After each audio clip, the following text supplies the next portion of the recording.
Alright. Alright. Calm down, calm down, calm down. You've been wanting to do this for a while. Just start the royalty-free music and go. Hi, hello there.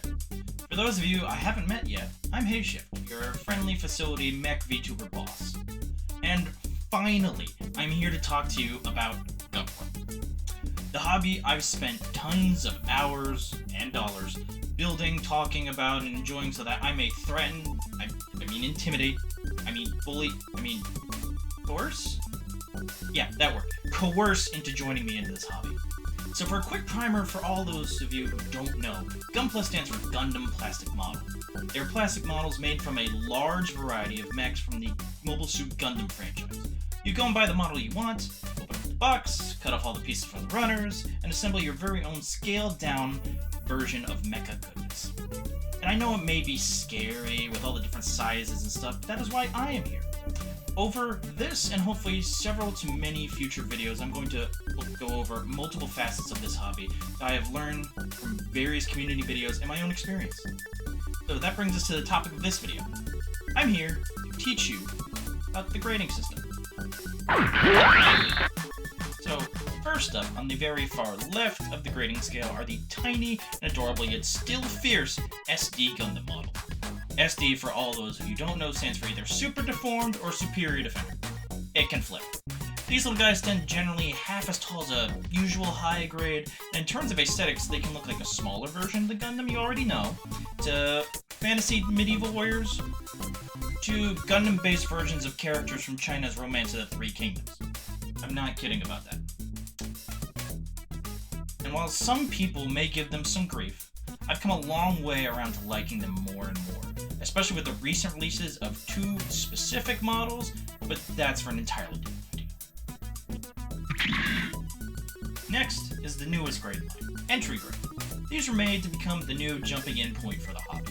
A small kit that you don't even need tools to build. You can literally just use your fingers and just pop them off the runner themselves. And within half an hour to an hour, depending on your own speed, you'll have your very own Gunpla.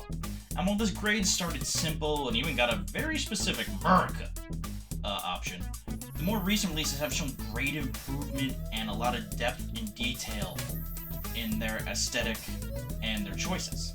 It's something I recommend totally. It's a Gundam! High grades.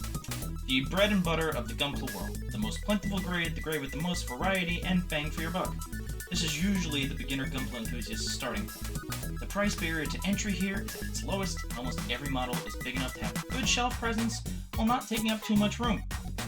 Although, depending on how old the model kit is, your results may vary in terms of plastic quality and posability. And also, just because they're all this height, doesn't mean they all are.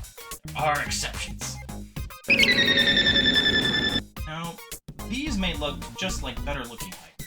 In some respects, that can be accurate. In some other aspects, not so much. With master grade level detail and with high grade size and build style that's made for some truly remarkable evolution in how Gunpla are made today, real grades have come a long way since their inception, with a good amount of them having an already assembled molded inner frame, and while there are a few that can be hand grenade-y, some of the more modern releases have really been upping the ante in terms of posability, and the latest release has shaken the grade up altogether with its technology.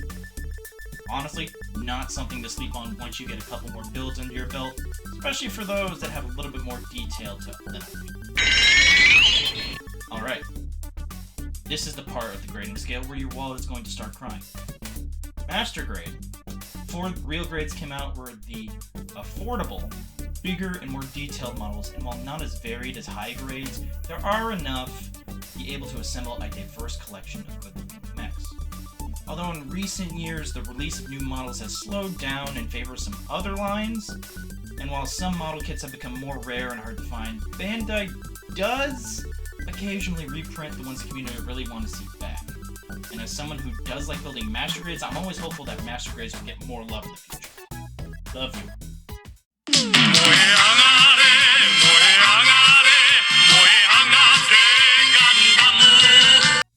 Now for the creme de la creme, the tip-top combination of detail, size, build complexity. Perfect grades.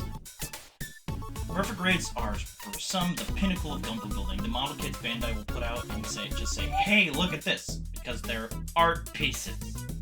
I built only one of them, and I will always consider it one of my favorite builds ever. And yes, while they do look fun and are fun to build, I do recommend building a different amount of other grades before you tackle one of these. These things are intensive, not to mention expensive. Run! It's Godzilla!